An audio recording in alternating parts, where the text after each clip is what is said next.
Bismillahirrahmanirrahim. This is Mohammad Anwar, Registered Nurse Officer and Director of Anwar Nursing Coaching Academy.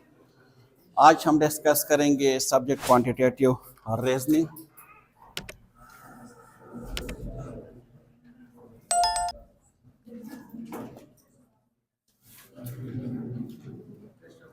Unit number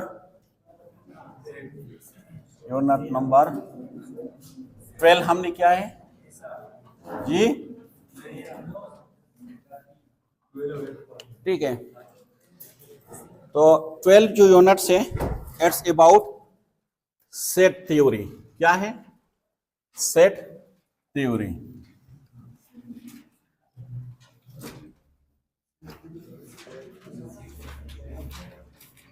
set theory आप लोगों की slide में हो सकता है दिस इज यूनिट नंबर 8 हो, सही है। लेकिन चूंकि हमने 12 यूनिट्स को स्केप किया है तो हम उसको 12 की उस पे रखेंगे, सही है। तो सेट का मतलब क्या है? सेट थ्योरी, ये लफ्ज आप लोगों ने पहले सुना है कभी? सेट, ये लफ्ज आप कभी यूज करते हो या नहीं करते? सेट को यूज करते हो आप लोग? कहाँ पे यूज करते हो? हाँ, नहीं, इससे पहले कहाँ पे आपने ये लफ्ज यूज किए हैं?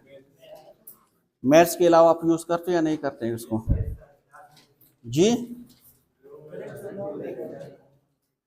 ये हमारे पास कितने मार्कर हैं? तो ये क्या है? ये एक सेट है, सेट ऑफ मार्कर। इसके अलावा अगर क्लास में कोई बहुत ज्यादा बातें करते हैं तो हम उसको कहते हैं ना सेट हो जाओ, वरना क्लास से निकाल दूंगा, ठीक है। तो यहाँ पे कुछ और यूज करते हैं ना कि आप सेट हो जाओ। इसके अलावा अक्सर आप जो सुबह उठते हैं ना तो सबसे पहले आप क्या करते हैं? अपने बालों को सेट करते हैं, ऐसा ही करते हैं ना। तो वहां पे उसकी यूज कुछ अलग है। इसके अलावा हम कहते हैं ना कि अगर कहीं भी जाना है ना तो लोग क्या कहते हैं, उसके लिए कुछ सेटिंग करनी पड़ेगी, ऐसे ही कहते हैं ना, सेटिंग करनी पड़ेगी। लेकिन ये डेली रूटीन में ये वर्ड हम यूज करते हैं। डेली रूटीन में हम क्या करते हैं? यूज करते हैं। अब बाजार से भी जब कोई चीज खरीदते हैं तो हम कहते हैं उसकी एक सेट दे दें, सही है। हम चेक करेंगे फिर आपको बता देंगे। तो सेट को हम यूज करते हैं। घर में अगर कोई बहुत ज्यादा मतलब शरारती हो तो हम उसको कहते हैं कि सेट हो जाओ, सही है। तो ये सेटिंग की जो लफ्ज है वो हम यूज करते हैं। लेकिन मैथ्स में इसकी यूज कुछ अलग है। ये वो वाली सेटिंग की बात नहीं हो रही कि अपने बाल को सेट करें, अपने कपड़ों को सेट करें, ठीक है, आप सेट हो जाए। ये इसके जो मीनिंग है ना, this is something else. Mathematics में सेट का मतलब क्या होता है? The collection of well defined object या डिस्टिंक्ट ऑब्जेक्ट, ठीक है। ये वेल डिफाइंड क्या है? फॉर एग्जांपल आपसे मैं पूछ लेता हूं कि आपकी फेवरेट कलर क्या है? ब्लैक, सिर्फ ब्लैक है, ठीक है। आपकी फेवरेट कलर क्या है? व्हाइट है। आपकी ब्लैक क्या है? वो पिंक, बहुत खतरनाक है। आपकी क्या है? रेड, ठीक है। तो क्या इसको मैं फेवरेट कलर, ठीक है, ऑल माय फेवरेट कलर, क्या उसको मैं सेट कह सकता हूं? इसको मैं सेट कह सकता हूं जी? No, Y? क्योंकि ये वेल डिफाइंड नहीं है। क्योंकि आपकी चॉइस कुछ और हो सकते हैं, मेरी चॉइस कुछ और हो सकते हैं, किसी के और की चॉइस कोई और हो सकते हैं, ठीक है। लेकिन अगर मैं आपसे ये कहूं, फॉर एग्जांपल इसके एक और एग्जांपल मैं दे देता हूं, ठीक है।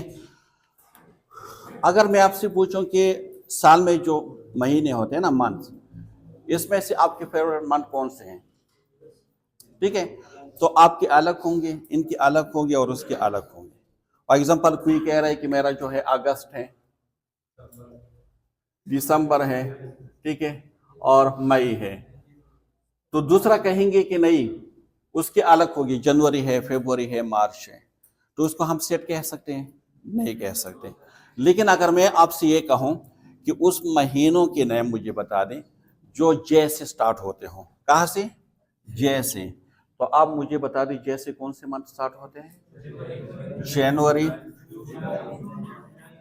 जून, जुलाई, ठीक है।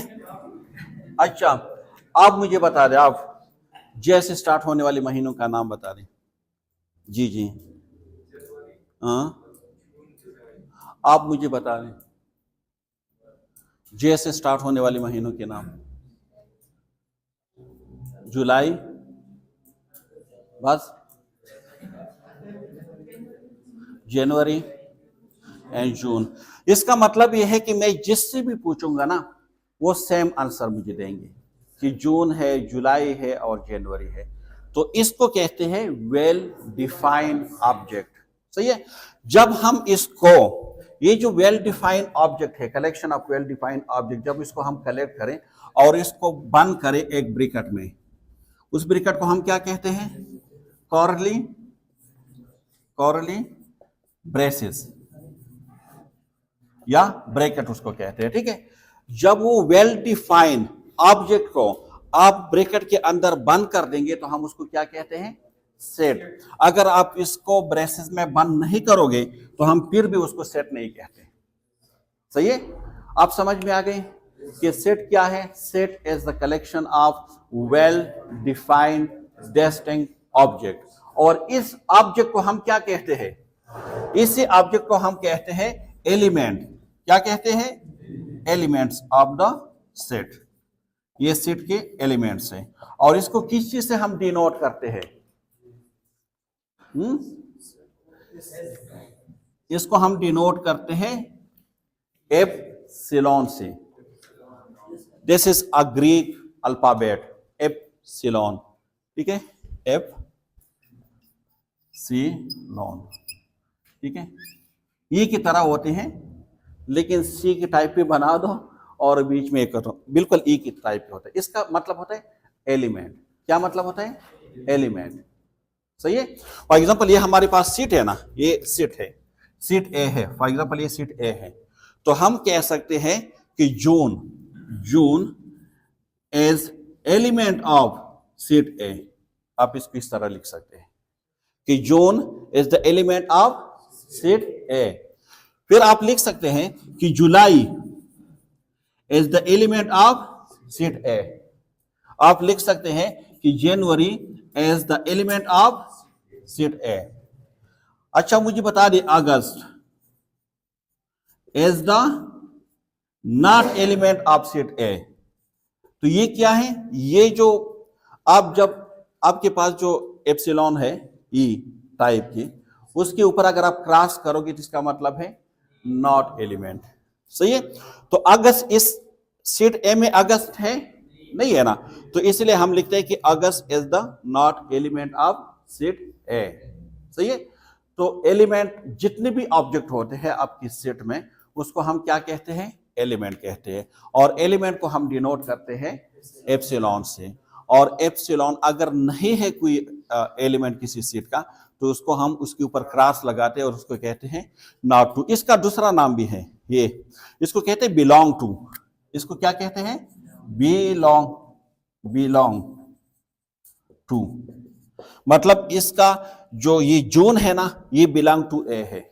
June is belong to A या June is the element of A, दोनों सेम चीज है ना। जून का तारुक कौन सी सीट से है?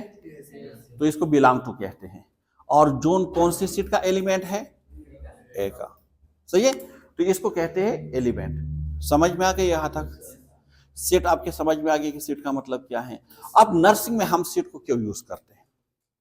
नर्सिंग में सीट की क्या यूज है? कि जैसे नेचुरल नंबर और ये नॉन नेचुरल नंबर, ये होल नंबर का सीट है, ये एबीसी का सीट है, ये वॉल जो अल्फाबेट है उसके सेट है। तो इस नर्सिंग में हम क्यों यूज करते हैं? क्यों जी? हाँ, नर्सिंग में क्यों करते हैं? वाई? नर्सिंग में मुझे कोई सेट बता दे आप। Any set in nursing? नहीं बता सकते। वाइटल साइन का सीट, मुझे वाइटल साइन का सीट बता दे, वी को उसको डिनोट करते हैं, ठीक है। किसी से भी आप डिनोट करते हैं, देख सीट को आप नेम दे देते हो विद अ कैपिटल अल्फाबेट, चाहे ए हो, बी हो, सी हो, डी हो, कुछ ऐसे है जो ऑलरेडी उसको गिवन है। फॉर एग्जांपल नेचुरल सीट उसको N, universal set U, whole number का सीट डब्ल्यू, ये कुछ ऐसे है जो ऑलरेडी गिवन है। बाकी आप किसी को कोई भी नेम दे सकते हैं। फॉर एग्जांपल मेरा जो सीट है वाइटल साइन का, मैं उसको वी का नाम देता, आप उसकी जगह सी का नाम दें, कोई उस पर वो नहीं है, सही है। तो वी जो है BP, heart rate, temperature, respiratory rate और ऑक्सीजन सैचुरेशन, ठीक है। उसको आप एक हार्ट रेट हो गया ना पल्स, इसको एक ब्रैकेट के अंदर आप बंद कर लें। तो ये क्या है, वाइटल साइन की सेट है, सही है। इसी तरह आपके पास मुख्तलिफ पेशेंट होते हैं, वो पेशेंट जो एंटीबायोटिक पे है, वो पेशेंट जो एंटीबायोटिक पे है उसका अलग सेट बना दे, वो पेशेंट जो पेन किलर पे है, एनाल्जेसिक पे, उसका अलग बना दे। फॉर एग्जांपल हमारे पास वार्ड में टोटल जो है 10 पेशेंट है, 10 पेशेंट है। हमारे पास जो एंटीबायोटिक वाले हैं, एंटीबायोटिक वाले जिसको एंटीबायोटिक मिल रहा है, वो हमारे पास कौन है, अहमद है, अकरम है, तलहा है, जिया है, बिलाल है, ठीक है। 1 2 3 4 5, चलो ये सारे कौन है जिसको एंटीबायोटिक मिल रहा है, तो हमने इसकी अलग सेट बना दी, ठीक है। इसी तरह वो लोग जो पेन किलर पे है, एनाल्जेसिक,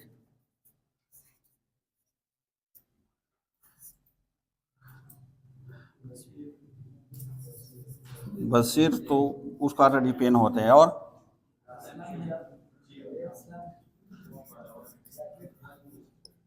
जाकिर जी, बस 8 हो गए ना, ठीक है। तो ये वो पेशेंट हैं जो एनाल्जेसिक पे है। इसी तरह आप कोई और भी बना सकते हैं, सही है। इसी तरह हमारे पास वार्ड में नर्सेस होते हैं ना, नर्सेस, वो नर्सेस जो इमरजेंसी डिपार्टमेंट में काम करते हैं, आप उसकी अलग सेट बना दें।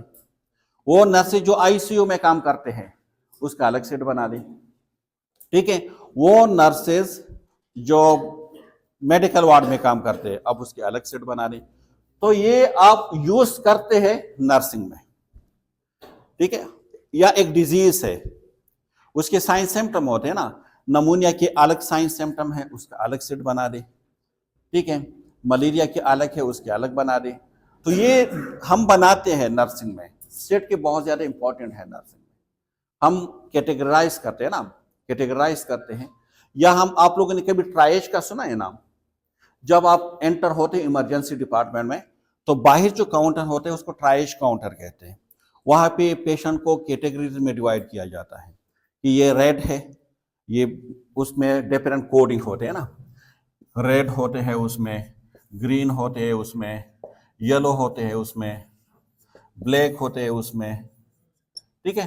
तो ये कोडिंग होते हैं उसमें, क्या होते हैं, कोडिंग। फिर रेड के अलग सेट होते हैं। फॉर एग्जांपल अगर एक पेशेंट है और उससे ब्लीडिंग हो रही है, एक पेशेंट है जिसको चेस्ट पेन है, एक पेशेंट है जिसको एसओबी है, तो हम रेड में डाल देते हैं। तो इसके अलग सेट बना देते हैं। क्या बनाते हैं, रेड के अलग सेट बनाते हैं कि अगर कोई ब्लीडिंग हो रही है उससे, ठीक है, वो एसओबी के साथ हो, चेस्ट पेन हो फॉर एग्जांपल, तो इसको हम रेड में डाल देते हैं। ग्रीन वो है जो वेट कर सकते हैं, क्या कर सकते हैं, वेट कर सकते हैं, मतलब उसको सिर्फ फीवर हो, ठीक है, और वो खुद से चल भी सकता हूँ, तो उसको फीवर हो उसमें, ठीक है, फटीक हो उसमें, इस टाइप की। येलो सिर्फ चेकअप के लिए आया हूँ, चेकअप के लिए आया हूँ, ठीक है, बीपी या वाइटल वगैरह। ब्लैक जो नो हार्ट रेट, उसकी हार्ट रेट नहीं हो, नो ब्रीथिंग, ब्रीथिंग भी नहीं करते, ठीक है, और नो रेस्पॉन्स, यानी डेड बॉडी जो होते हैं उसको हम ब्लैक में डालते हैं। तो इसके हम सेट बनाते हैं, ठीक है, सेट बनाते हैं।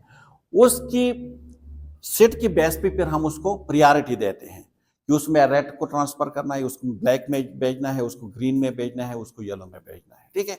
इसी तरह अगर आपके पास 4, 5, 6 पेशेंट हैं, आप एक साथ 6 पेशेंट की काम तो नहीं कर सकते ना।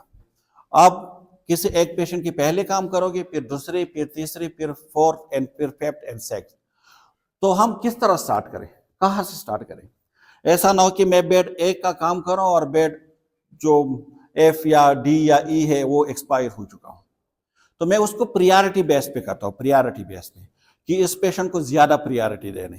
तो प्रायोरिटी किस बेस पे आप दे सकते हैं? सेट के बेस पे।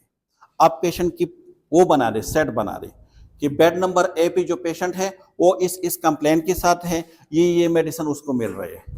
बेड बी जो है वो इस कंप्लेंट के साथ है, ये मेडिसिन उसको मिल रहा है।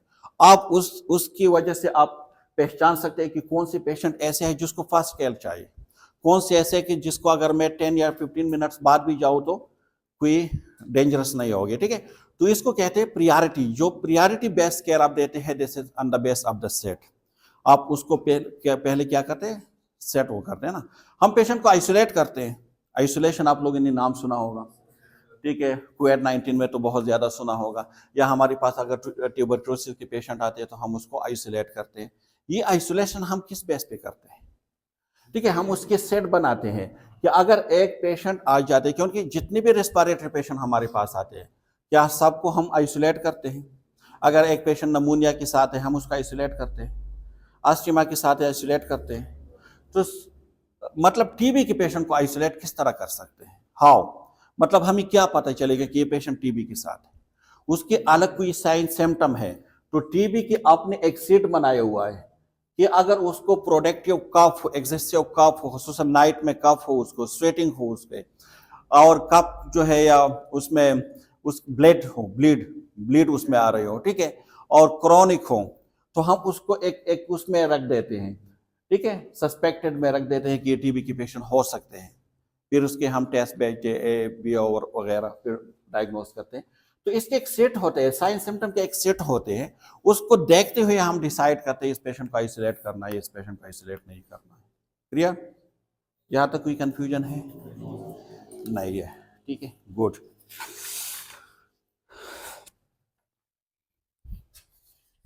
अच्छा, मुझे बता दें कि सेट को हम किस तरह डिफाइन कर सकते हैं, डिस्क्राइब कर सकते हैं? सेट को किस तरह हम डिस्क्राइब कर सकते हैं? नहीं, कौन से तरीकों से हम लिख सकते हैं? चलो आसान बता देता हूं।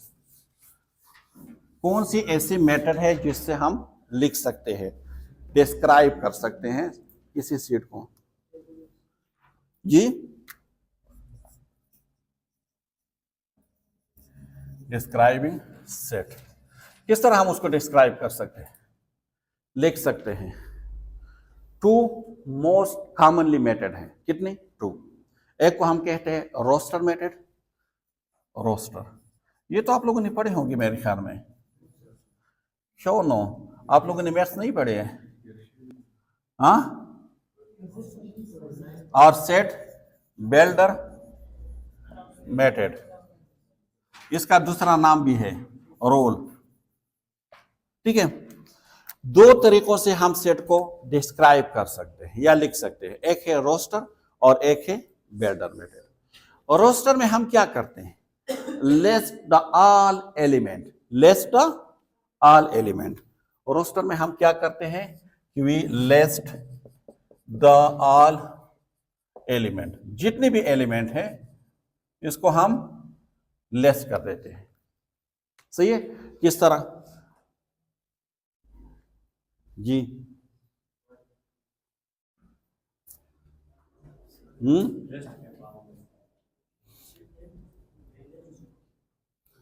हाँ। हमारे पास अगर मेडिसिन है, ठीक है, क्या है? मेडिसिन है। कौन कौन से मेडिसिन है? एंटीबायोटिक है, ठीक है, एंटीबायोटिक है हमारे पास। पेनिसिलिन है, एमोक्सिसिलिन है,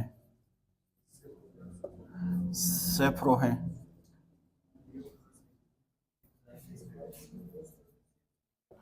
ठीक है, आगमेंटीन है, वगैरह वगैरह। तो इसको अगर हम हर एलिमेंट को लिस्ट करेंगे कि पेनिसिलिन है, इमोक्सिसिलिन है, सेप्रोफ्लॉक्सासिन है, जो भी है, एजेथ्रोमाइसिन है, क्लेरेथ्रो है, जो भी है, और इसको हम एक ब्रैकेट में बंद करेंगे, तो इसको कहते हैं रोस्टर मेथड। क्यों? क्योंकि हमने हर एक एलिमेंट को लिख दिया है। सही है। अब जो सेट बिल्डर है ना, उसमें हम जितनी भी है, ये हमारे पास सेट ए है। क्या है? सेट ए है, सेट ए। सही है। अब देख, सेट बिल्डर में हम क्या करते हैं, हम हर एलिमेंट को मेंशन नहीं करते, ठीक है। हम क्या करते हैं कि ए हमारे पास जो सेट है, तो हम कहते हैं कि एक्स के बाद हम सेमीकोलन लगा देते हैं।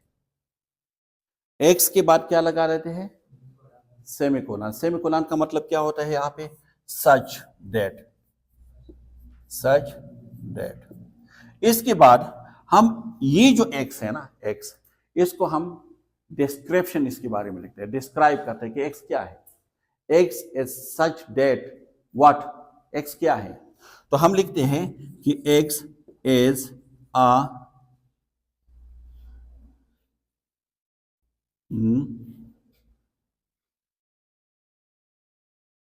आप दो तरीकों से लिख सकते हैं कि x is a element of A. आप इस तरह भी लिख सकते हैं, आप इस तरह भी लिख सकते हैं कि x इज अ एंटीबायोटिक, ठीक है, और फिर उसको आप ब्रैकेट में बंद करें। तो इसमें हमने हर एलिमेंट को नहीं लिखा, हमने सिर्फ एक एलिमेंट को ले लिया, और x क्या है? एंटीबायोटिक है। सही है। X is a antibiotic. इसको और आसान में आपको करने की कोशिश करता हूं। आपके पास एक सेट है, क्या है? एक सेट है, सेट ए। सेट ए में क्या है? 1 2 3 एंड 4। इसको आप एक ब्रैकेट में बंद करते हैं। मुझे पहले बता दें कि कौन सा सेट है, रोस्टर सेट है या बिल्डर है? सेट बिल्डर है, रोस्टर। क्यों? क्योंकि उसमें हर एलिमेंट मेंशन है, the list of every element उसमें है। उसको आपसे पूछा जाता है कि उसको कन्वर्ट कर दे सेट बिल्डर फॉर्म में।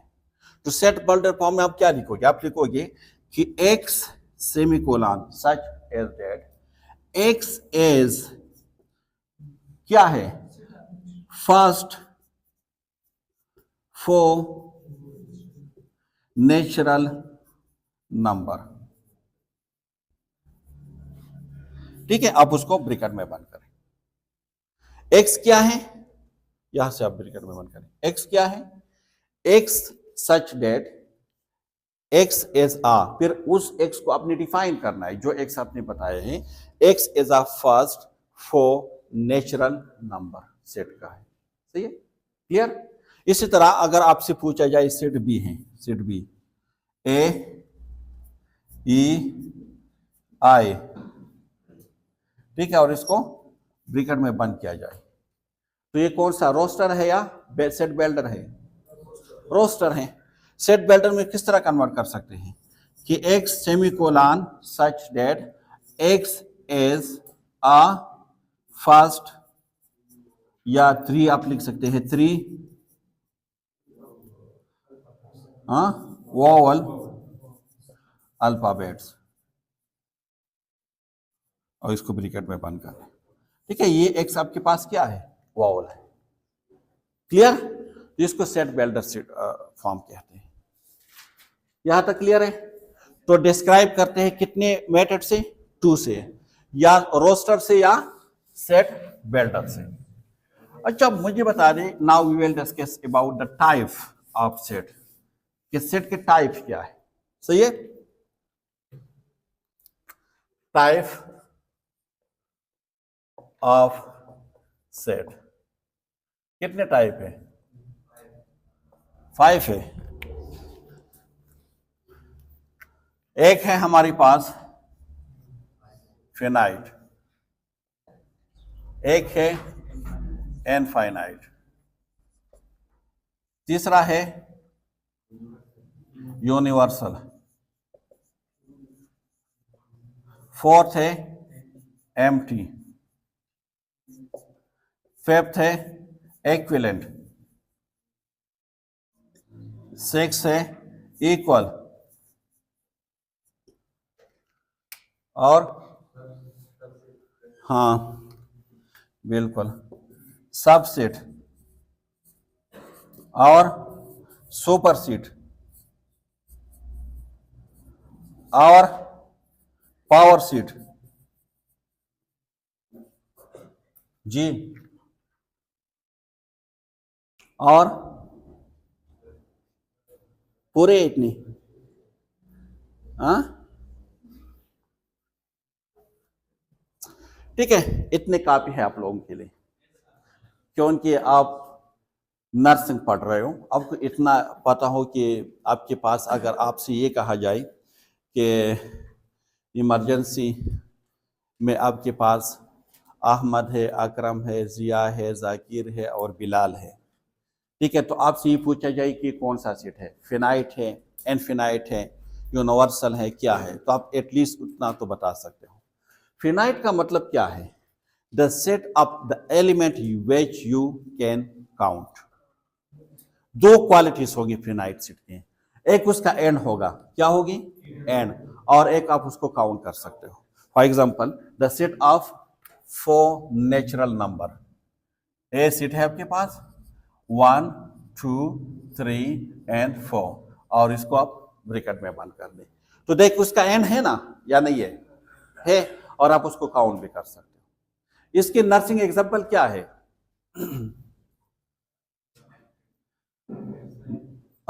स्टाफ इन आईसीयू, ठीक है, कौन कौन है? अकरम है, अहमद है, ठीक है, मिसबाह है, ठीक है, तो ये इसका एंड है ना, ठीक है, और आप उसको काउंट भी कर सकते हो, ठीक है। अब देख इनफाइनाइट इसका अगेंस्ट होगा, जो काउंटेबल भी ना हो और जिसका एंड भी ना हो। फॉर एग्जांपल ए आपके पास एक सीट है नेचुरल नंबर के 1 2 3 4 एंड सो ऑन, तो इसके एंड है, कहां तक आप उसको काउंट करोगे, ठीक है। या अगर आपसे ये पूछा जाए, आपसे ये पूछा जाए कि all nurses and all nurses बस कितने होंगे, ठीक है, we don't know all nurses कितने हैं हमारे पास, ठीक है, ऑल नर्सेस इसकी जो सेट है, तो ये क्या है? इनफिनाइट सेट है। नेक्स्ट है यूनिवर्सल। यूनिवर्सल का मतलब क्या है? ये सबसे बड़ा सेट होता है, क्या होता है? बड़ा सेट, फिर इसके सबसेट बन जाते हैं ना, जिसमें सीट ए बी सारी उस सीट के अंदर आते हैं, उसको यूनिवर्सल सेट कहते हैं। फॉर एग्जांपल आपके पास एक सीट है, सीट ए 1 2 3 4 5 6 7 8 9 एंड 10, ठीक है, इसको हम कहते हैं यूनिवर्सल सीट है।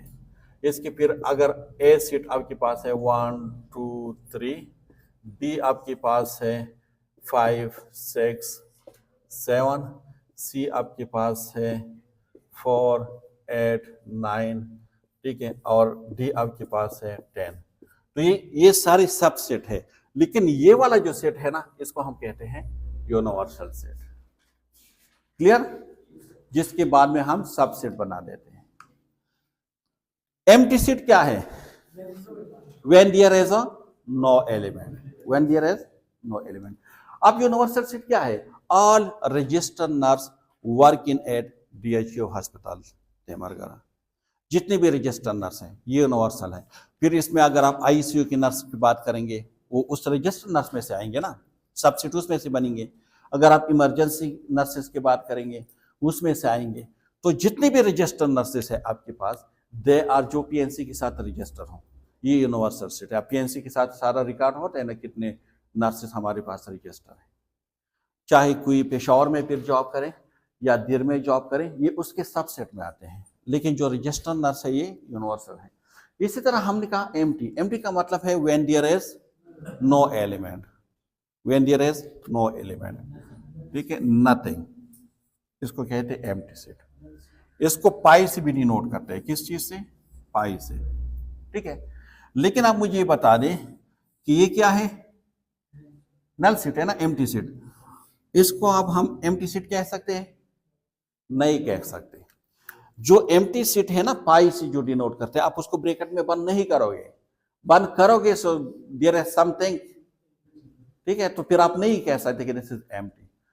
किस तरह, फॉर एग्जाम्पल हमारे पास पेशेंट एडमिट है हॉस्पिटल में, और हम कहते हैं कि those patient who recover without any intervention. हमारे पास कौन से ऐसे पेशेंट, कितने ऐसे पेशेंट हैं जिसको हमने कुछ भी नहीं दिया है, ना हमने उसको नर्सिंग केयर दी है, ना हमने उसको मेडिकल केयर दी है, और फिर भी वो रिकवर हो चुके हैं, तो हमारे पास कितने हैं, एम्प्टी। क्योंकि हॉस्पिटल में एडमिट होगी तो उसको कुछ ना कुछ केयर तो मिल चुका होगा, ठीक है। तो इसके एग्जांपल क्या है एम्प्टी के, कि all patient who recover without any intervention, किसी इंटरवेंशन के बगैर वो रिकवर हो चुके हैं, कितने हैं, 0। So this is called empty seat. समझ में आ गई बात। इसके बाद क्या है, इक्विवेलेंट और इक्वल, क्या ये सेम नहीं है, क्यों नहीं है, इक्विवेलेंट और इक्वल का क्या मतलब है,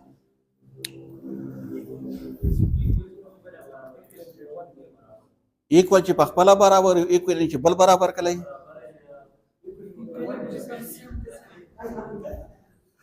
इक्विवेलेंट का मतलब ये है ना, हमारे पास एक सीट है, एक सीट है इक्वल, इक्वल को पहले करते हैं इक्वल, दो सीट है हमारे पास इक्वल। जब दो चीजें होते हैं हम कंपेयर करते हैं तो हम उसको इक्वल और नॉट इक्वल की बात करते हैं ना। सीट ए है 1 2 और 3, सीट बी है 3 1 एंड 2, ठीक है। अब इस सीट को हम क्या कहेंगे, इक्वल और इक्विवेलेंट,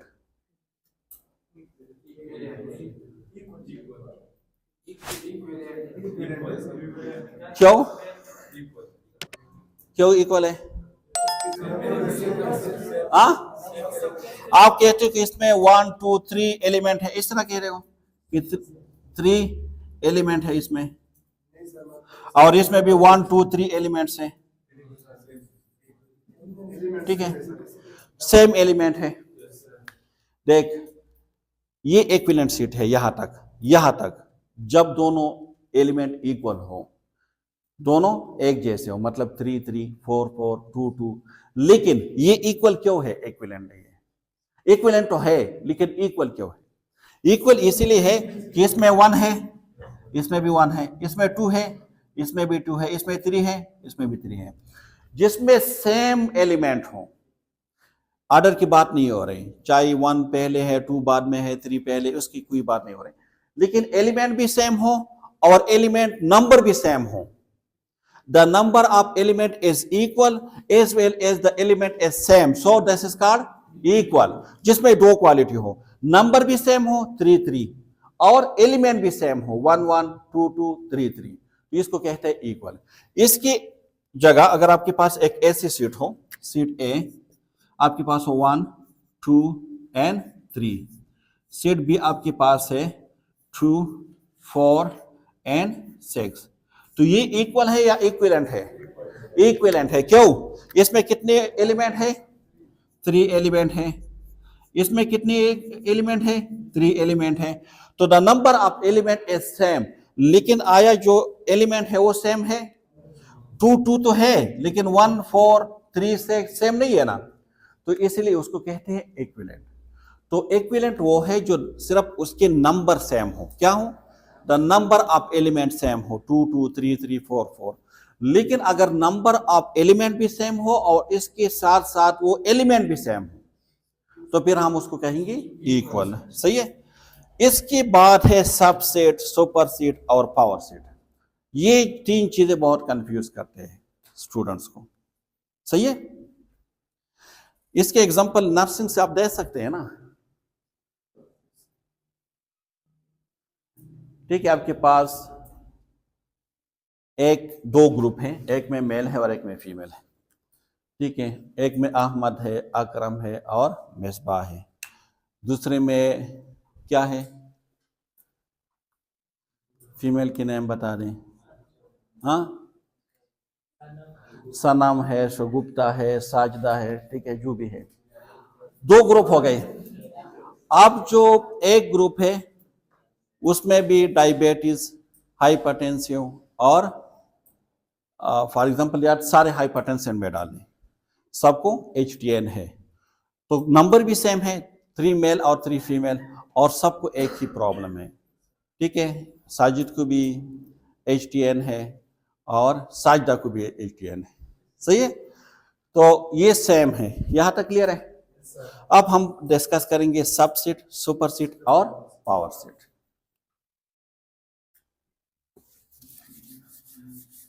ये तो हम आसान आसान चीजें अभी पढ़ रहे हैं। सही है, आप लोगों की क्या बना रहे हैं, बेस। सही है। Now we will discuss about the subset, superset and power set.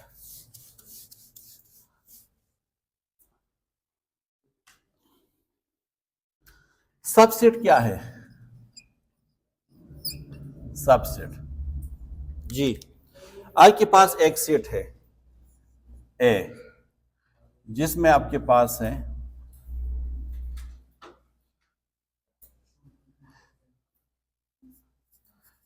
Patient with hypertension. कौन कौन से हैं? अहमद है,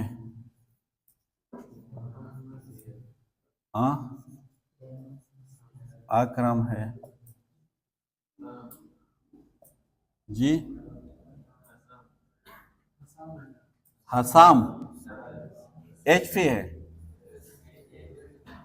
AM ने। ठीक है, हशाम। ये हमारे पास एक सीट है। क्लियर।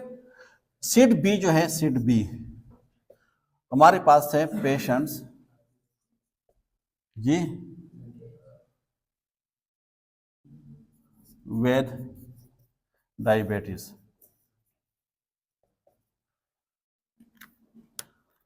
जी,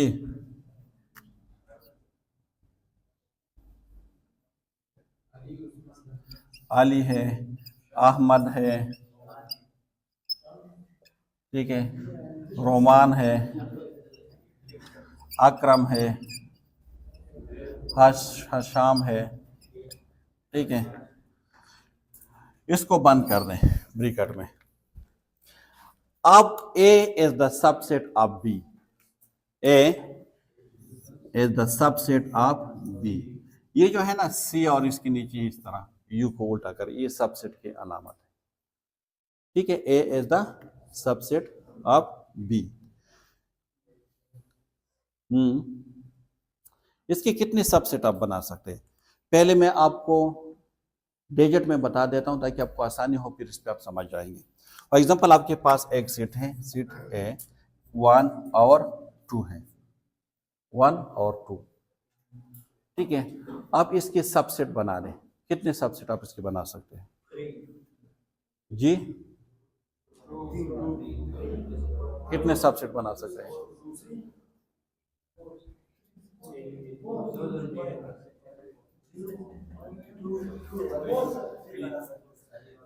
देख, 2 पावर n, ये फार्मूला है 2 पावर n। सो इसमें n का मतलब क्या है? Number of element. n का मतलब क्या है? Number of element. सो फार्मूले में पुट करें 2, नंबर ऑफ एलिमेंट कितने हैं? 2। सो ये कितने बन जाएंगे? 4। किस तरह बना सकते हैं? देख, 1 बना सकते हैं, इसको बंद कर दे ब्रैकेट में ना, सीट है। 2 बना सकते हैं, 1 2 बना सकते हैं, और एम्प्टी सेट बना सकते हैं या नहीं बना सकते? तो कितने सेट बन गई? 4। तो आप हम ये कह सकते हैं कि 1 is the subset of A, 2 is the subset of 1 and 2 is the subset of A, and empty is the subset of A. ये कह सकते हैं ना? देख, ये जो है ना, ये A इसको आप कहते हैं फादर, बाप है इसका, और ये बाकी उसके बच्चे हैं, सन है। ठीक है, तो आप ये कह सकते हैं कि 1 is the subset of A. आप कह सकते हैं कि 2 is the subset of A. आप कह सकते हैं कि 1 and 2 is the subset of A. आप कह सकते हैं कि empty is the subset of A. आप इस तरह लिख सकते हैं। ठीक है, आप एक काम करें, ये तो है सबसेट। सबसेट तो आपकी समझ में आ गई ना, कि मतलब एक सेट है और इससे आप कितने फर्दर सेट बना सकते हैं। फॉर एग्जांपल ये सेट है, इससे आप कितने सेट बना सकते हैं? अहमद जो है उसको डायबिटीज है या नहीं है? 10 है या नहीं है? अकरम को भी है और ये भी है, तो इसकी कितनी सीट बनेंगे? हाँ, देख 2 की पावर n, 2 की पावर 3, सो इसका मतलब क्या है? 2 मल्टीप्लाई बाई 2 मल्टीप्लाई बाई 2, सो ये बन जाएंगे 8। तो इसके 8 सेट बन सकते हैं। किस तरह 8 सेट बन सकते हैं? देख, आप इसके 8 सेट बना सकते हैं ना। पहले आप अहमद की बना दें, बना सकते हैं, ठीक है, फिर अकरम के बना दें, फिर हसाम के बना दें, फिर अहमद और अकरम के एक सेट बना दें जी, अकरम अहमद और हशाम का बना दें,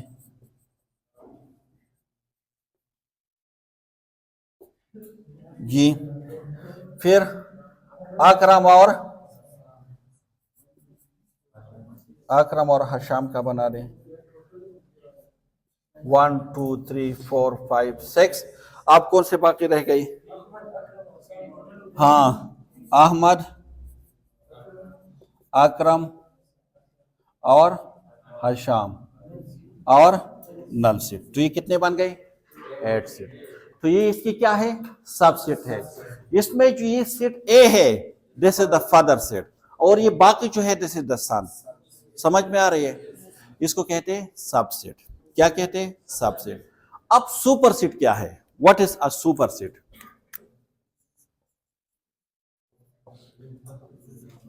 सुपर सेट इसके ऑपोजिट करें, इसके जो निशान होंगे ना वो डिनोट की जाएंगे इस तरह उल्टा।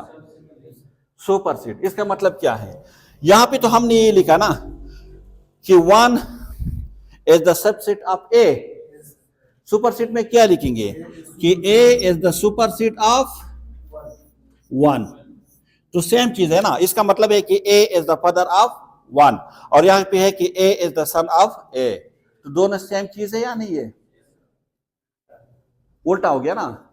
हम कहते हैं ना, हम ये कह सकते हैं कि फॉर एग्जाम्पल ये इसका बाप है और ये हम कहते हैं कि ये बेटा है। ठीक है, तो सेम चीज है। देखिए सुपर सेट में आप जो बड़ा है ना वो पहले लिखेंगे। इसका मतलब देख, सबसेट में क्या है? छोटा। Subset is smaller than super set. ठीक है, तो इसलिए हमने कहा था कि 1 is a subset of A, but super set is greater than subset. तो हमने कहा कि A is a super set of the 1, यानी A is the father of 1। समझ में आ गई बात या नहीं आई? ठीक है, तो इसका मतलब क्या हुआ कि super set is larger than subset. आप एक और टर्मिनोलॉजी की हमने बात की थी, ये तीनों हम एक साथ डिस्कस इसीलिए कर रहे हैं ताकि आसान हो जाए आपके लिए। पावर सेट की भी हमने बात की थी, याद है आपको? तो पावर सेट का मतलब क्या है? पावर सेट का मतलब ये है कि ये सुपर सेट से भी बड़ा सेट होगा।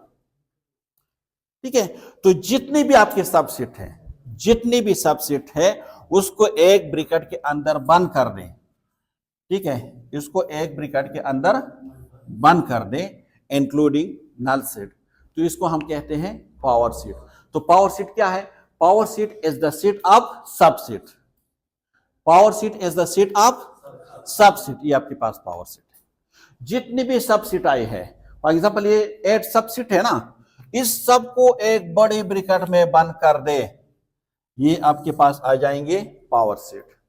सो power set is the sub set, is the universal या set of the sub set. Clear? यहां तक कोई कंफ्यूजन है? बिल्कुल बिल्कुल नहीं है। अब हम सेट ऑपरेशन की बात करेंगे। सेट ऑपरेशन,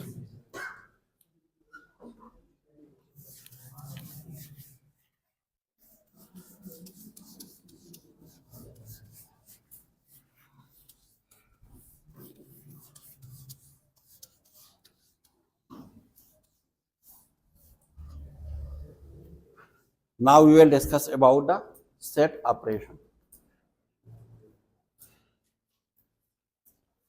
सेट ऑपरेशन क्या है, कोई बता सकते हैं जी? आप लोगों ने सेट नहीं पढ़ा इससे पहले तो 9 में पढ़े, रटा लगा दिया था तो भूल चुके हैं, ऐसा ही था ना। इसलिए मैं कहता हूं कॉन्सेप्ट इज पावर। सही है? जब आप चीजों को कॉन्सेप्चुलाइज करोगे तो आप हमेशा उसको याद रखोगे। जब चीजों का आप रटा लगाओगे so at the end you will forget. सही है? तो रटा नहीं लगाए, चीजों को समझने की कोशिश करें। सही है?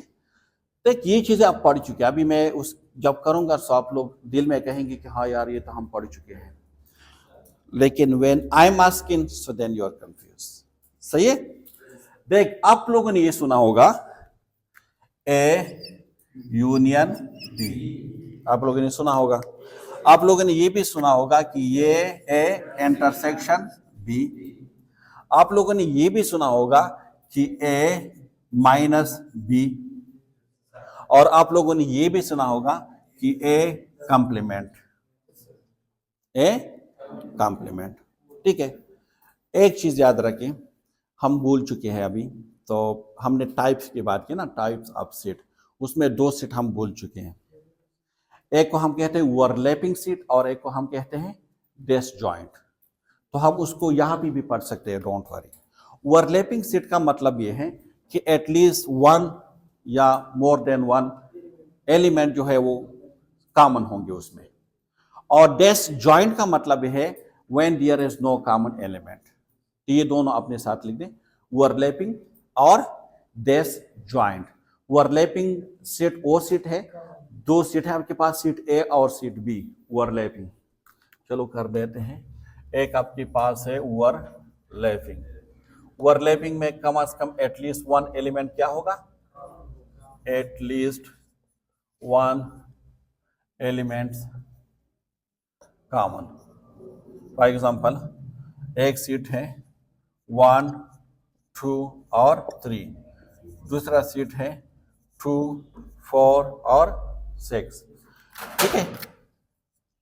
खामोश। इन दोनों में कॉमन क्या है, 2 कॉमन है। तो इनके अगर आप डायग्राम बनाओगे ना, आगे हम बनाएंगे, तो इसके डायग्राम इस तरह बनेंगे। ठीक है? यहां पे 2 आएंगे, 1, 3 और 4 एंड 6, ये 2 उसमें कॉमन होंगे। ठीक है? क्योंकि ओवरलैपिंग कर रहे हैं ना, ओवरलैपिंग, एक दूसरे को टच कर रहे हैं। सही है? और डिसजॉइंट ओ है, फॉर एग्जांपल ए 1, 2, 3 और बी आपके पास है 4, 6 एंड 8। ठीक है? तो देख, ये दोनों अगर इसके हम डायग्राम बनाएंगे तो ये अलग अलग बनेंगे, 1, 2 और 3, 4, 6 और 8, क्योंकि ये दोनों एक दूसरे को टच नहीं करेंगे, उसमें कॉमन नहीं है। तो डिसजॉइंट का मतलब क्या है, disjoint when there is no common element।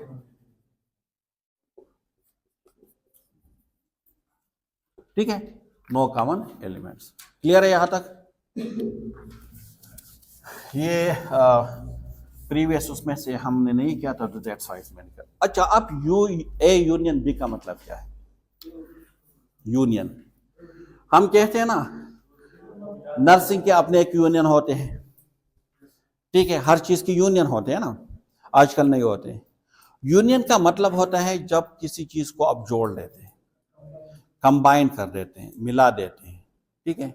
उसमें आप ये नहीं देखते क्या कॉमन है क्या नहीं, बस आपके पास दो सीट है। फॉर एग्जांपल आपके पास सीट ए है, सीट ए, इसमें आपके पास ए बी सी बी है, लेकिन हम कोशिश करते हैं कि नर्सिंग से कोई एग्जांपल दे रहे हैं, ठीक है। हमारे पास पेशेंट है, पेशेंट विद HDN हाइपरटेंशन, ठीक है। 3 पेशेंट हैं हमारे पास, साजिद है, असलम है और रोमान है, ठीक है। ये 3 पेशेंट ऐसे हैं जो HDN के साथ है। ये हमारे पास सीट ए है। सीट बी में हमारे पास ऐसे पेशेंट हैं, पेशेंट विद डायबिटीज, ठीक है। वो हमारे पास कौन कौन से हैं? इसमें हमारे पास असलम है,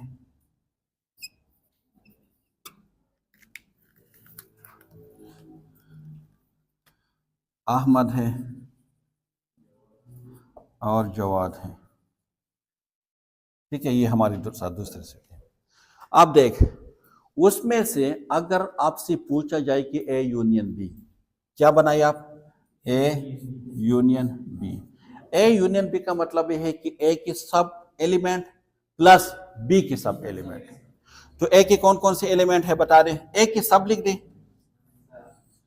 साजिद है, असलम है और रोमान है। इसके साथ साथ बी का भी लिख दे। बी में क्या है? बी में क्या है? असलम। लेकिन मैं असलम लिखूंगा? नहीं लिखूंगा। क्यों? क्योंकि जो सेट की प्रॉपर्टीज है ना, हमने नहीं बताई। एक सेट की प्रॉपर्टीज ये है कि वो कोई भी ऑर्डर से अगर आप लिखोगे तो उस पर उसका कोई इफेक्ट नहीं है।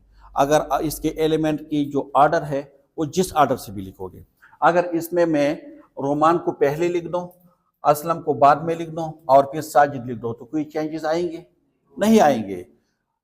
मतलब सेट के अंदर जितने भी एलिमेंट्स हैं उसके ऑर्डर जो भी हो कोई नहीं आएंगे। दूसरा क्या है कि जो रिपीटेड सेम रिपीटेड ऑब्जर्वेशन दोबारा नहीं आएंगे, ठीक है। हम ये नहीं लिख सकते यहाँ पे कि इसके बाद में दोबारा असलम लिख दो, क्योंकि असलम एक बार मैं लिख चुका हूं तो नहीं लिखूंगा, सही है। इसके बाद मैंने क्या लिखना है? अहमद इसमें है नहीं है, तो अहमद को मैं लिख दूंगा और जवाद को मैं लिख दूंगा। तो ये हमारे पास सीट क्या है? ए यूनियन बी है, यानी ए की सब एलिमेंट और बी की भी वो एलिमेंट जो ए में नहीं है, सही है। हिंसे से लिख देते हैं। ए सीट है आपके पास 1 2 और 3, ठीक है। बी सेट है आपके पास 2 4 6, 8 भी लिख सकते हैं, लाजमी नहीं है कि सेम हो, ठीक है। आप आपसे पूछा जाए कि ए यूनियन बी, यानी ए और बी दोनों की, तो ए की सारी लिख दो। ए की जितनी भी है सबसे पहले ए की सारी लिख दो, उसमें कुछ सोचना नहीं है। 1 2 और 3। अब बी की वो लिख दे जो ऑलरेडी आपने ये लिख चुके हैं। तो ये तो आप लिख चुके हैं, उसको छोड़ दें। 4 6 और 8 और इसको बंद कर दे ब्रैकेट में। तो ये आपके पास क्या है? ए यूनियन बी है। क्लियर या क्लियर नहीं है? अच्छा, ए यूनियन बी तो हो गया। Now we will discuss A intersection B. इस सेम एग्जांपल पे हम उसको डिस्कस कर रहे हैं। ए इंटरसेक्शन बी का मतलब क्या है? जो दोनों सीट में कॉमन हो वो ले ले। तो आप मुझे बता दें, सीट ए में ऐसे पेशेंट जो HDN के साथ है, वो सीट बी में भी डायबिटीज के साथ है, वो कौन है? असलम। तो आपके पास ए इंटरसेक्शन बी क्या होंगे? सिर्फ असलम होंगे। क्लियर?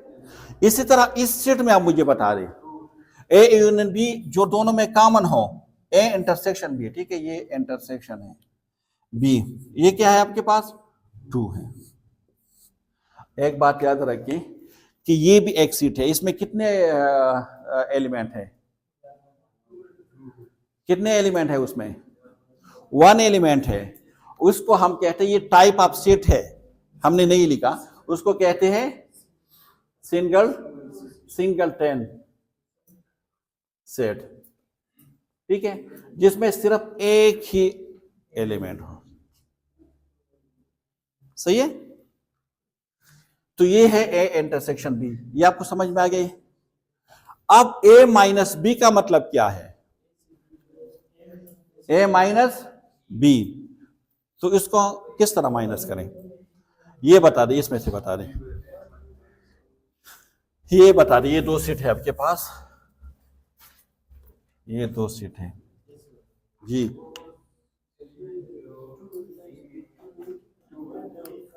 हाँ, ए माइनस बी का मतलब क्या है, इसका मतलब है ओनली ए, ओनली ए, वो एलिमेंट जो सिर्फ ए में तो हो लेकिन बी में नहीं हो, तो इसका दूसरा नाम है not be, not be, only A not be, मतलब वो एलिमेंट जो सिर्फ ए में हो लेकिन बी में ना हो। तो मुझे ये बता दें जो 1 है वो बी में है, so A minus B is equal to 1। 2 है, 2 लिख दो, मैं नहीं लिख दो क्योंकि 2 बी में है, तो 2 को काट दे। 3 बी में है, नहीं है तो लिख दो। तो ये आपके पास है ए माइनस बी। अब मुझे एक बात बता दें, आपसे अगर पूछा जाए कि बी माइनस ए, तो इसका मतलब क्या है, ओनली बी, इसका मतलब क्या है, ओनली बी। तो देख, ओनली बी, 2 बी में भी है और ए में भी है, तो नहीं लिख सकते। 4 सिर्फ बी में है, 6 सिर्फ बी में है और 8 सिर्फ बी में है, तो उसको कहते हैं बी माइनस ए, और इसको दूसरी लैंग्वेज में कहते हैं डिफरेंस। क्या कहते हैं, डिफरेंस। तो आप निकाल सकोगे ना, A minus B and B minus A, ठीक है। अच्छा, इसी एग्जांपल पे हम करते हैं ए कंप्लीमेंट। ए कंप्लीमेंट का मतलब क्या है, नॉट ए, ए कंप्लीमेंट क्या है, नॉट ए। देख, ये उसके अपोजिट है, ए माइनस बी के अपोजिट है, ए माइनस बी की अपोजिट है, नॉट ए, जो ए में ना हो, जो ए में ना हो। अब मुझे बता दे 1 ए में है, 2 ए में है, 3 ए में है, कौन से ए में नहीं है, 4 6 एंड 8, 4 6 एंड 8। मैंने कहा ना कि B minus A is equal to A complement, क्यों, जो सिर्फ जो ए में ना हो तो वो कौन से में होंगे, बी में होंगे ना, ठीक है, ओनली बी जिसको हम कहते हैं, ठीक है। इसी तरह इसमें देखिए, अगर आपसे पूछे कि ए कंप्लीमेंट, ए कंप्लीमेंट का मतलब क्या है, जो ए में ना हो, तो देख असलम तो ए में है ना, उसको निकाल लो, तो कौन से आपके पास, अहमद और जवाद, सही है, जो ए में ना हो, क्लियर। अब मेरे पास 2 मार्कर है ना, अगर ऐसे मार्कर जो मेरे पास ना हो तो क्या है, रेड फॉर एग्जांपल, तो ये कंप्लीमेंट है। लेकिन जो ए ब्लैक और जो ब्लू है ये ए है, सेट में मौजूद है ऑलरेडी, सही है। तो ए कंप्लीमेंट का मतलब क्या है, देख ऑपोजिट, क्या ऑपोजिट, ऑपोजिट को कहते हैं ए कंप्लीमेंट, सही है, या ए नॉट। यहां तक क्लियर है, कोई कंफ्यूजन तो नहीं है, अगर है तो यू कैन आस्क, है कोई कंफ्यूजन। अच्छा, अब हम डिस्कस करेंगे shortly we will discuss about the relation and function, और इसके बाद फिर जो सही टॉपिक है जिसको हम स्टार्ट करेंगे उसको कहते हैं वेन डायग्राम, सही है। तो रिलेशन और फंक्शन को हम डिटेल में डिस्कस नहीं करेंगे क्योंकि नर्सिंग में इतना ज़्यादा आप उसको यूज़ नहीं करोगे, और ये बहुत ज़्यादा वास्ट पूरा वो है टॉपिक है, मतलब रिलेशन और फंक्शन को। तो शॉर्टली मैं सिर्फ आपको समझाने की कोशिश करूंगा कि रिलेशन का मतलब क्या है और फंक्शन का मतलब क्या है, सही है। इसकी फिर बहुत ज़्यादा टाइप है, हम टाइप पे भी नहीं जा रहे, ठीक है। तो रिलेशन क्या है, सेट रिलेशन, रिलेशन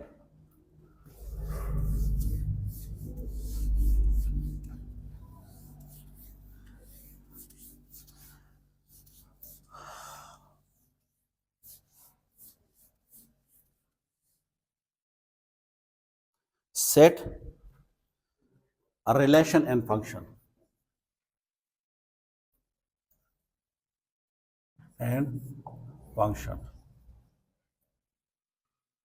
सही है। रिलेशन का मतलब क्या है? कनेक्शन। ठीक है, हमारे पास दो सेट है, फॉर एग्जांपल सेट ए और सेट बी। आइए इसके बीच कोई रिलेशन है या नहीं है, कोई ताल्लुक है या नहीं है? अगर ताल्लुक है तो किस टाइप के ताल्लुक है, किस टाइप के रिलेशन है? ठीक है, तो उसको हम कहते हैं रिलेशन।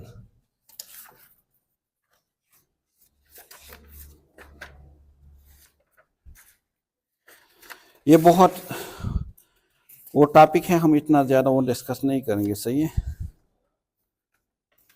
रिलेशन क्या है?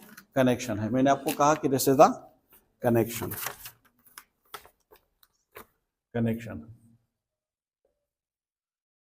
रिलेशन को हम क्यों मालूम करते हैं नर्सिंग में? मुझे पहले ये बता दें।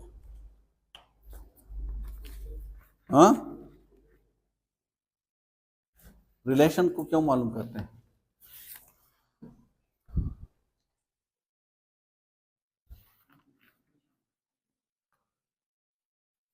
क्यों मालूम करते हैं? डाइट के ओबेसिटी के साथ कोई रिलेशन है? ठीक है। टेंशन के हेल्थ के साथ, एंजाइटी की हेल्थ के साथ कोई रिलेशन है? आपकी लाइफस्टाइल के हेल्थ के साथ कोई रिलेशन है? एक्सरसाइज के हेल्थ के साथ कोई रिलेशनशिप है? ठीक है। कुछ साइन सिम्टम है, वो किसी डिजीज के साथ उसका कोई रिलेशन है? कोई टेस्ट है जो नेगेटिव पॉजिटिव, वो किसी डिजीज के साथ उसका कोई रिलेशन है? तो रिलेशन तो हम डेली मालूम करते हैं हेल्थ में। सही है। एक रिलेशन जो होते हैं ना, मुख्तलिफ रिलेशन हो सकते हैं। किस तरह रिलेशन हो सकते हैं? अगर सीट ए है, सीट ए, हमारे पास है -1, 1, -2, 2 और -3। ये हमारे पास एक सेट है। बी सेट है हमारे पास 1 और 4, ठीक है, 6 एंड 9। ये हमारे पास दूसरे सेट है। आपसे पूछा जाता है कि इसके बीच कोई रिलेशन है या नहीं है। सही है। तो आप किस तरह मालूम करोगे कि रिलेशन है या रिलेशन नहीं है? जी, किस तरह एलिमेंट को देखेंगे? हाँ, सबसे पहले आप उसके दो सर्कल बना रहे हैं। ये एसिड है और ये बी एसिड है। ये एसिड जो है ना, ये इसको एक्स कहेंगे। क्या? एक्स। और बी एसिड को हमेशा वाई कहेंगे। ठीक है। आप फार्मूले के थ्रू भी आप कर सकते हैं, आसान तरीका भी है, फार्मूले के थ्रू भी कर सकते हैं। ठीक है। आप कह सकते हैं कि जो एक्स वाई है, x y is equal to x is the member of A where y is the member of B and x square is equal to y. ये आपके पास फार्मूला है, x square is equal to y. तो सबसे पहले आप x लिख दे। x आपके पास क्या है? -1 है, 1 है, -2 है, 2 है, -3 है। आप y लिख दे, 1, 4, 6, 9। ठीक है। अब रिलेशन है या नहीं है? देख, हमने ये कहा ना कि x is the member of a, तो ये हमारे पास x है ना, x हमेशा is the member of a होगा और y is the member of b होगा। ये हमने पहले लिख दिया है। अब ये कह रहे हैं कि x square is equal to y, so x square. अब -1 की स्क्वायर कर दें, -1 square is equal to y. किस तरह? -1 को अगर आप स्क्वायर करोगे तो एक्स इक्वल टू 1, तो ये -1 1 के बराबर है या नहीं है? हो गया। फिर दूसरे एलिमेंट पे आए, 1 square is equal to y, so 1 का अगर आप स्क्वायर करेंगे तो इट विल बी 1, तो ये 1 भी इस 1 के बराबर है। रिलेशन है। अब -2 square is equal to y, so 2 को अगर स्क्वायर करेंगे तो क्या बनेंगे? 4, तो -2 का 4 के साथ रिलेशन है या नहीं है ना। इसी तरह 2 क्या 2 को स्क्वायर कर ले is equal to i is equal to 4, तो इस 2 का भी 4 के साथ रिलेशन है। इसी तरह -3 is equal to square is equal to i, so 9, तो ये 9 के साथ इसका रिलेशन है या नहीं है ना। तो इसको कहते हैं रिलेशन। क्या है रिलेशन को फाइंड आउट करने के लिए ये फॉर्मूला है कि x y is equal to x is the member of A, y is the member of B and x square is equal to y. और ये ए जो है आपके पास एक्स है और बी जो है आपके पास वाई है। तो ये शो करते हैं रिलेशन को। मैं एक एग्जांपल और बता देता हूं आपको, एग्जांपल मैं आपको बता देता हूं। एक आपके पास है दीर लोअर, एक आसान एग्जांपल बताने की कोशिश करता हूं। एक आपके पास है दीर अपर, ये आपके पास एक सीट है, ये क्या है एक सीट है, सही है। दूसरा सीट आपके पास है सीट, ये सीट ए है। सीट बी आपके पास है तेमरगरा, तेमरगरा मैदान बोले जमदा कले ता कले नकारी वाड़ई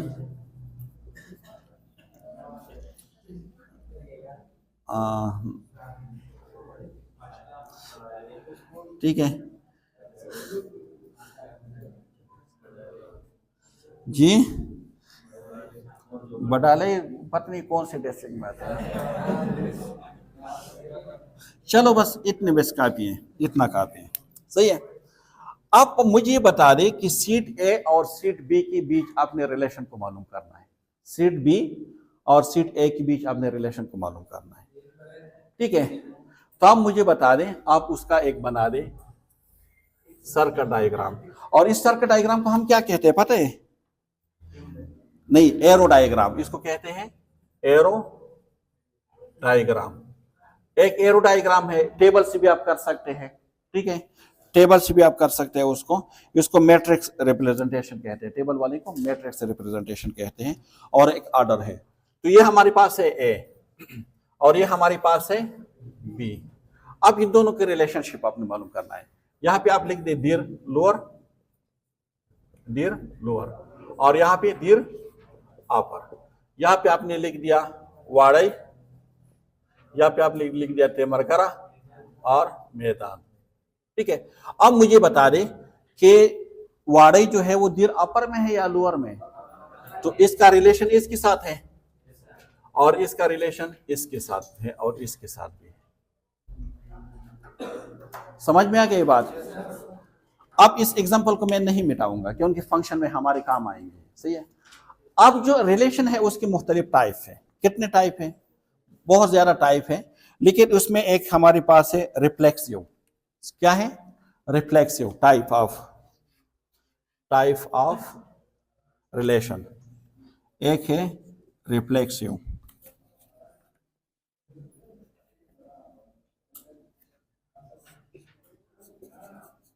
रिफ्लेक्सिव।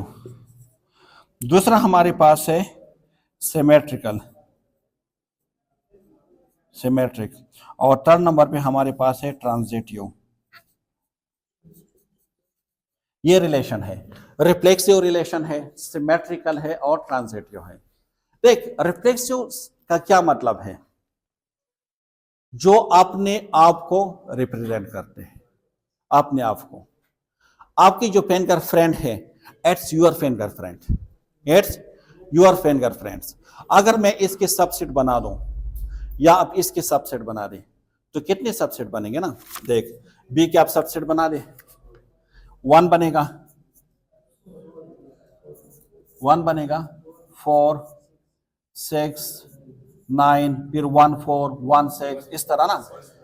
तो इसमें जी ये 1 है सीट, ये 1 की तरह है। 4 जो है देख बना देते हैं, ठीक है, 1 1 के बराबर है। 4 जो सेम उसी की तरह हो, जो उसकी पिक्चर नहीं होती, सेम उसी की तरह हो। जिस तरह मैंने कहा कि आपकी जो फिंगर प्रिंट है वो आपकी ही होंगे ना, आपकी ही पहचान होगी ना, किसी और की नहीं होगी। जो ये दूसरा है दूसरा टाइप सिमेट्रिकल। सिमेट्रिकल का मतलब क्या है? जो दोनों साइड से एक जैसे हो। अगर if A is belong to B, so B is also belong to A. अगर A का ताल्लुक B के साथ है तो क्या B का ताल्लुक A के साथ नहीं होगे? होगी ना। अगर ये मैरिड उसकी बेस्ट एग्जांपल है, शादी। अगर आपने किसी से शादी की है तो क्या उसने आपसे शादी नहीं की है? की है ना। अगर आप ए जो है वो बी को जानते हैं तो क्या बी ए को नहीं जानते? जानते हैं ना, सेम जानते हैं। ठीक है, सो ए और बी क्या है? दोनों सेम है। सी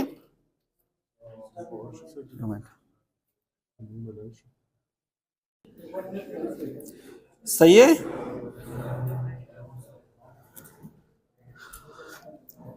सिमेट्रिकल आपके समझ में आ गया। अगर ए का ताल्लुक है बी के साथ तो बी का ताल्लुक है ए के साथ। मैं इसके एग्जांपल दे देता हूं। कौन हॉस्टल में रहता है? For example Aslam. आपका रूममेट कौन है? काजी। तो अगर काजी आपका रूममेट है तो काजी का क्या है? रूममेट कौन है? आप हो ना। अगर असलम काजी की रूममेट है तो क्या काजी असलम की रूममेट नहीं है ना। तो ये एक ऐसा रिलेशन है जो दोनों के आपस में होते हैं। एक और जो ट्रांजिटिव है, ट्रांजिटिव का मतलब क्या है? एक चेन बन जाते हैं उसमें। किस तरह? अगर फॉर एग्जांपल ए जो है ए इज ग्रेटर देन बी है और ये बी जो है ना इज ग्रेटर देन सी तो क्या ए इज ग्रेटर देन सी नहीं है ना। देख, ये आप क्वांटिटेटिव रीजनिंग पढ़े है ना, ये आ जाएंगे एंड में एनालिटिकल में। अगर ए इज ग्रेटर देन बी है और बी इज ग्रेटर देन सी है, अब ए और सी के बीच उसने रिलेशन नहीं दिया है, लेकिन क्या मैं ये नहीं बता सकता कि जब ए से बी से ए बड़ा है और फिर बी सी से बड़ा है तो ए सी से बड़ा होगा या नहीं होगा ना। सही है। अगर ए बी को जानता है और बी सी को जानता है तो क्या ए सी को नहीं जानता होगा? हो सकता है ना, मोस्टली हो सकता है। क्योंकि अगर उसके जानते हो आपके साथ तो उसका उठना बैठना है तो ऑटोमेटिकली वो उसके साथ भी उठना बैठना होगा। सही है। तो ये इसको कहते हैं ट्रांजिटिव, कि अगर दो चीजें आपको मालूम है तीसरा ऑटोमेटिकली आप उसकी रिलेशनशिप आप मालूम कर सकते हैं। सही है। तो एक है रिफ्लेक्सिव। रिफ्लेक्सिव मैंने आपको कहा ना कि सेम आपकी तरह, सेम बिल्कुल। सिमेट्रिकल मैंने कहा कि अगर एक की दूसरे के साथ ताल्लुक है तो दूसरे की पहले के साथ ताल्लुक होगा। अगर ए के ताल्लुक है बी के साथ तो बी का ऑटोमेटिकली ए के साथ होगा। सही है। और ट्रांजिटिव में हमने कहा कि अगर ए बड़ा है बी से और बी बड़ा है सी से तो ए बड़ा है सी से, एक चेंज होगा उसमें। क्लियर। अब हम बात करेंगे फंक्शन की। इस एग्जांपल को मैंने क्यों नहीं मिटाया? फंक्शन है क्या? देख, ये जो रिलेशनशिप है ना, ये रिलेशनशिप टू टाइप के हो सकते हैं। हम कहते हैं कि ये रिलेशनशिप फंक्शनल है या फंक्शनल नहीं है। सही है। ये रिलेशनशिप फंक्शनल है या फंक्शनल नहीं है। किस तरह? फॉर एग्जांपल ये रूम है ना, इसमें आप सामने देख रहे हो ना, ये इलेक्ट्रिकल बोर्ड पे कुछ बटन लगी हुई है। ठीक है। और आपके सामने एक फैन है, एक मल्टीमीडिया है और एक बल्ब है। सही है। और आपके पास वहां पे 3 या 4 या 5 जितने भी बटन है। अगर बटन 1 फैन के साथ उसका रिलेशन है और जब जैसे बटन 1 को आप ऑन करोगे और फैन ऑन होंगे तो this is a functional relationship. Button 2 का अगर बल्ब के साथ है रिलेशन, जैसे आप बटन को 2 को ऑन करोगे और बल्ब ऑन होगा तो this is a functional relation. Button 3 का जो है मल्टीमीडिया के साथ रिलेशन है, जैसे 3 को ऑन करोगे तो मल्टीमीडिया ऑन होगा। लेकिन अगर मैंने ऐसा किया कि उसमें जो बाकी बटन है वो खराब है और मैंने सिर्फ बटन ए से जो है ना मल्टीमीडिया को भी अटैच किया, फैन को भी अटैच किया और बल्ब को भी अटैच किया, मैं एक बटन को मिला देता हूं, उसकी तीनों के साथ रिलेशन है, तो यह क्या ये फंक्शनल है? नहीं है। फंक्शनल की डिफिनीशन ये है कि 1 इनपुट होगा तो 1 आउटकम होगा। 1 input is equal to 1 outcome. इसीलिए वो लड़का जो एक से ज्यादा लड़कियों के साथ रिलेशन रखता है वो किसी फंक्शन का नहीं होता, वो किसी काम का नहीं होता, सही है, क्योंकि according to this theory 1 income 1 input is equal to 1 output. आप सब क्यों शर्मा रहे, एक से ज्यादा है क्या? ठीक है, आपको तो नहीं कह रहा, एग्जांपल बता रहा हूं। देख, अगर इसमें देख, इसमें ये क्या है, फंक्शनल है ना। -1 की कितने के साथ रिलेशन है? 1 की कितने के साथ रिलेशन है? 1 के साथ। -2 की कितने के साथ रिलेशन है? सिर्फ 1 के साथ ना, 4 के साथ। और 2 की कितने के साथ रिलेशन है? सिर्फ 1 के साथ। इसी तरह -3 की कितने के साथ रिलेशन है? 1 के साथ ना। तो इसको कहते हैं फंक्शनल, क्योंकि सिर्फ एक के साथ उसकी रिलेशन है। इसी तरह एग्जांपल 2 में देख लें, कहां पे है ये, आप देख, जो दीर लोअर है उसकी कितने के साथ रिलेशन है? 2 के साथ। तो ये फंक्शनल नहीं है। फंक्शनल के लिए हमेशा 1 के साथ रिलेशन होगा। समझ में आ गई बात? रिलेशनशिप को हम कहते हैं कि ये फंक्शनल रिलेशनशिप है या फंक्शनल नहीं है। तो इसका सिंपल डिफिनेशन मैंने आपको यहाँ पे एग्जांपल के थ्रू बता दिया कि अगर एक ग्रुप, एक सेट के एक एलिमेंट का सेट दूसरे के एक एलिमेंट के साथ उसका रिलेशन है, तो ये फंक्शनल है। मतलब अगर एक चीज सिर्फ एक ही काम को परफॉर्म कर रही है, सो दिस इज फंक्शनल। इसी तरह अगर स्टूडेंट का रिलेशन किसके साथ होगा? बुक्स के साथ, ठीक है, स्टडी के साथ, टीचर के साथ, सही है।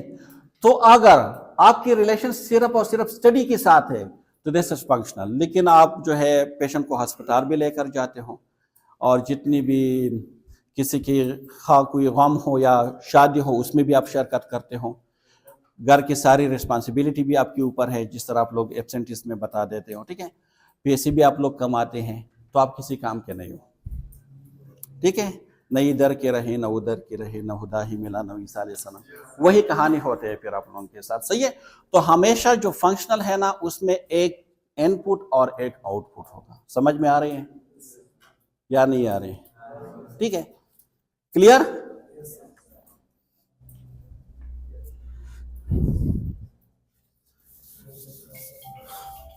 अब हम बात करेंगे वेन डायग्राम के, सही है। कितने टाइम के हो गए लेक्चर? 1:17। सो ठीक है, पार्ट 1 में इतना काफी है, सही है। पार्ट 2 में हम वेन डायग्राम को डिस्कस करेंगे। क्लियर? सो यहां तक अगर कोई क्वेश्चन है so you can ask me. Okay, so thank you so much for listening me and watching me.